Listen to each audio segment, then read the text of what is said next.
So thank you so much, Robin, and everyone for joining in. As Robin has said, I'm Vincent.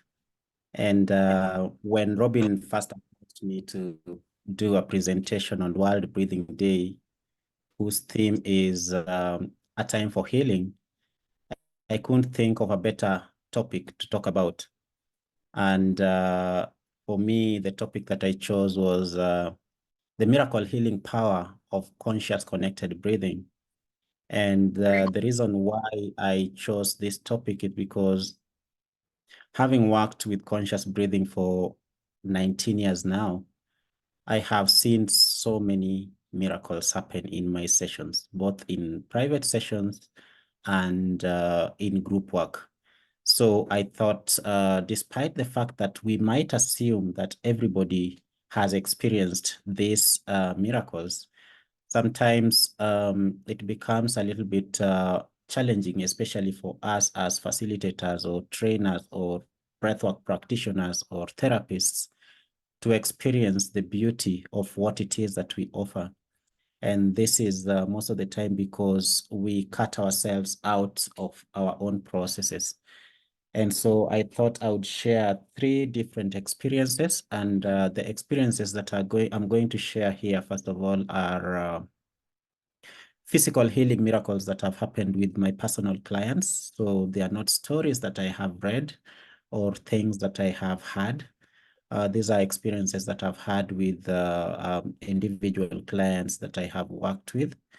And of course, disclaimer is whatever I share here is for inspiration purposes. And it doesn't mean that I am the doctor or the person who cures all this kind of stuff. So that disclaimer, please make sure that it's well understood so that you don't come back to me and say, hey, I have this, I want to be cured. Because first of all, I wouldn't call myself a therapist, and I am not a doctor. So if there is anything or any situation that one is experiencing and might need medical attention, kindly seek medical attention first before you go to a practitioner like myself. So the first experience that I want to share with you is about 15 years ago.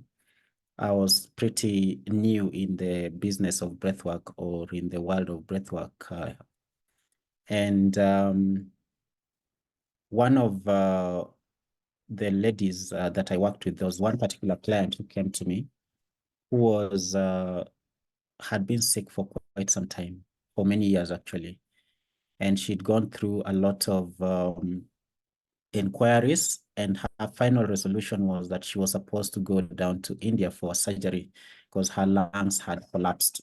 So she needed for the lungs to be operated on and repaired. And a friend of hers referred her to us. And when she came to us, or to me, we talked, and I invited her to be doing at least 2 breathwork sessions every week. So we did this for a few weeks, and invited her to come for a week-long retreat, which we call Seminar in Transformational Breath.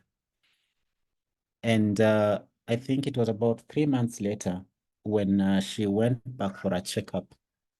The doctor told her that she no longer needed to go through the surgery. So she was very happy because she was saving up for this surgery, because surgeries can be quite expensive and all that. So I give this credit to the power of conscious breathwork or conscious connected breathing, and the power of positive attitude of mind. The second story I would like to share is about a young man. This young man was about 13 years old at the time, and he had had a disease, a skin disease, for quite some time. And this was all over his body. There was a lot of patches all over his body, which were always oozing out, almost like coming from a dead person, you can say. And his dad had passed on some time before then. And the mother had gone to different doctors, and one of the doctors told her that he thought that the child would continue in this condition or with this condition for the rest of his life. And when she expressed this to me, I told her that we'll try something and then see if it worked or not. But in the meantime, you would still need to continue with the treatment, with the medication that you're having. And this was quite interesting because I did not do regular breathing sessions with him, but I had a chat with him and advised him to be doing conscious breathing sessions with himself every evening before he went to bed and every morning before he gets out to go to class because he was a student. And every so often we could meet to do a breathing session with him. And within a period of 1 year, this disease had completely cleared. Now the boy is 18 years old and his skin is so clean, and you cannot imagine that it is the same skin that was experiencing those wounds and pain that he was going through every single day of his life. And again, the breathwork itself without the intention, as Julia had said earlier, may not work. But when you combine the conscious breathing and the intention, then the miracles lie in there and they happen and you'll be able to experience them. So the boy is very happy, young adult coming up, and he is very inspired. The third story is of a gentleman. A few years ago, we did a seminar, which in that seminar, I would say that I was the youngest, yet I was the trainer. And there was this gentleman who was 85 years old, who was struggling with heart disease, because the reason why he came to us was basically about his condition. And, his condition. Saidi, please. Yeah. His condition was had gone on for many, many years. So he was looking for a solution so that he could be able to assist himself. And when he came for the session, we did a week long, and having worked with him for that period of time, he again went to the doctor, and when he was tested, we did a few private sessions, and then he went back to the doctor. And when he was tested, he was told that he did not need to see the doctor for at least 6 months. Previously, he was seeing the doctor after every 2 weeks because his condition was quite bad. And when he was told that he did not need to see the doctor for at least 6 months, this old man was so excited that he called me with a lot of excitement to tell me this good news that he had just had. And I was so thrilled because there are so many stories that we have had, and I have heard from other facilitators and trainers, but until it happens to me as an individual, because I also have my own personal stories, which we do not have enough time to share here, it is so difficult to believe that simple act of conscious connected breath can create such a powerful impact in our lives as it is today. And the reason why this works, I'll just share this because this is a research that has been done by a lot of people. I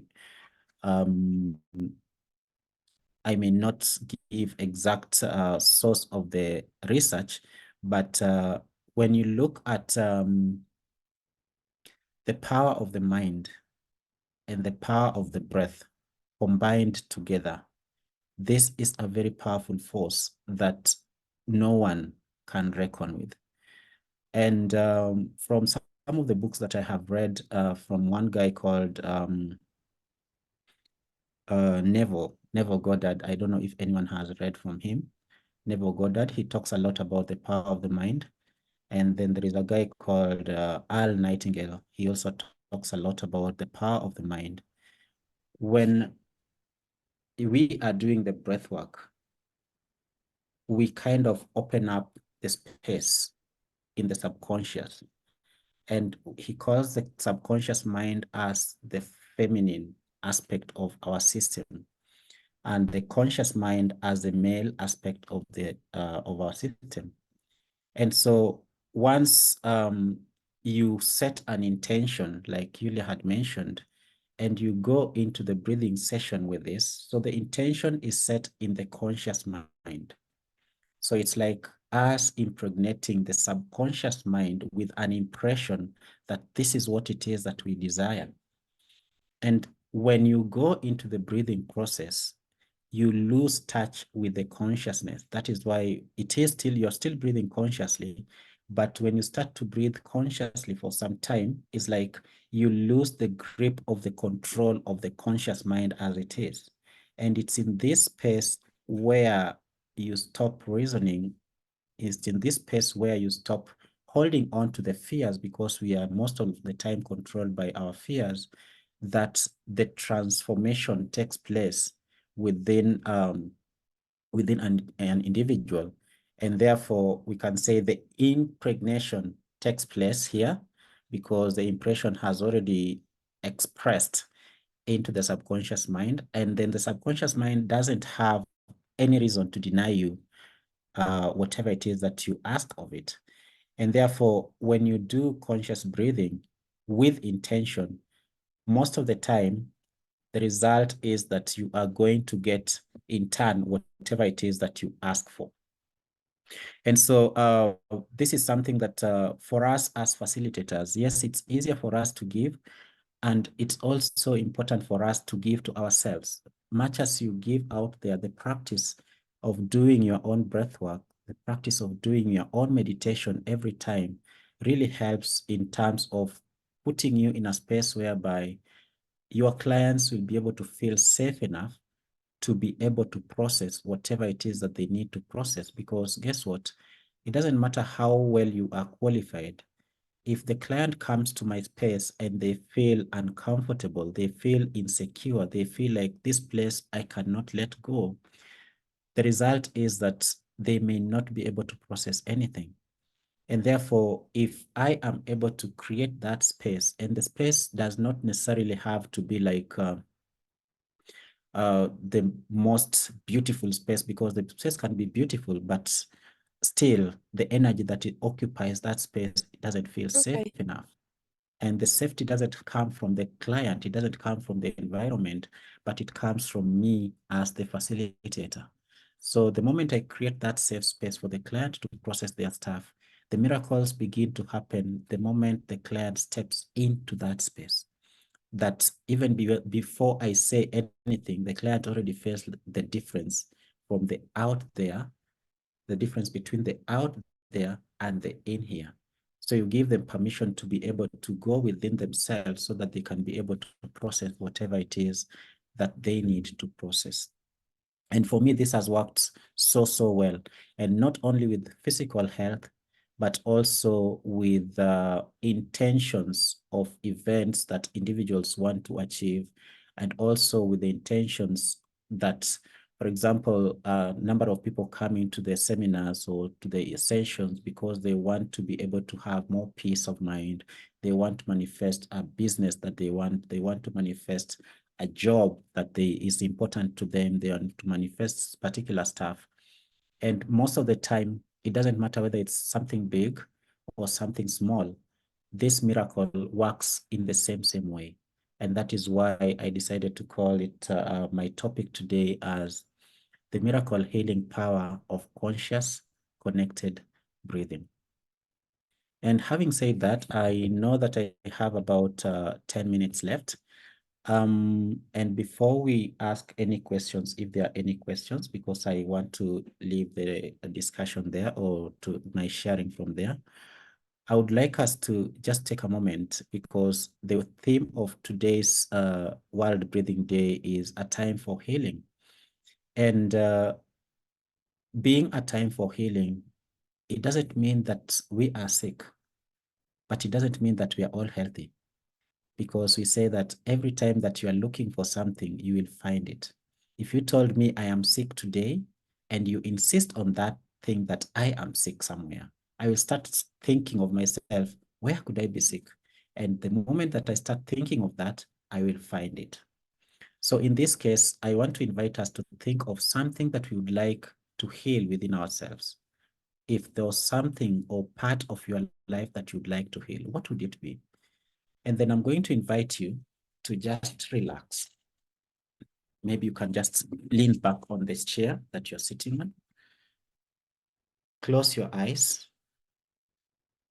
and gently begin to imagine your life when this issue, it could be an issue with somebody, it could be a pain that you're feeling in your physical body, it could be a stress that you are experiencing at your job, it could be something that is disturbing you mentally, it could be someone that you really are stressed about, or an anger that you've not been able to release yet. Whatever it is, I want you to go beyond the situation and imagine how it would be after it has already been healed, and just feel the connection to this part of a healed person already.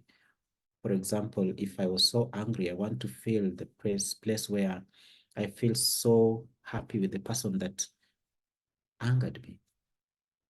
And then in that moment, I would just like us to begin to breathe gently in and out. It could be through your nose, it could be through your mouth, but whatever feels comfortable for you. Just gently begin to breathe in and out. We're going to take 5 minutes to just focus on our breathing as we heal our system in this way. Breathing in.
Now just take a deep, long inhale and hold it in.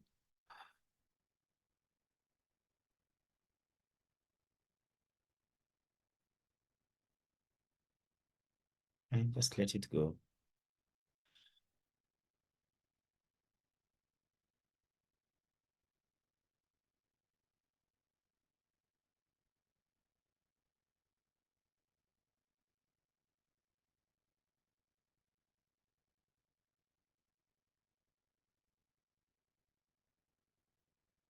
You just feel how your body feels.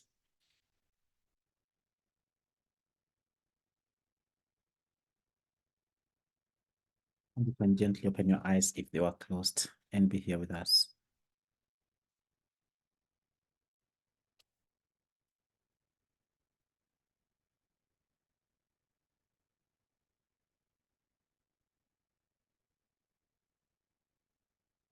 And thank you so much for being with us. I'm curious if whether there are any questions.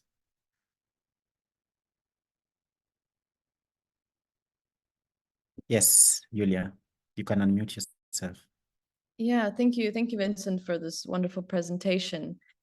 So you talked about safety being crucial for the healing process to happen. So I was wondering, just from your own personal experience, what do you think it is that you do or that you are that allows for that safety, that provides it? Yeah, so for me, before I do any process or any breathwork process, it could be coaching or conscious breathing.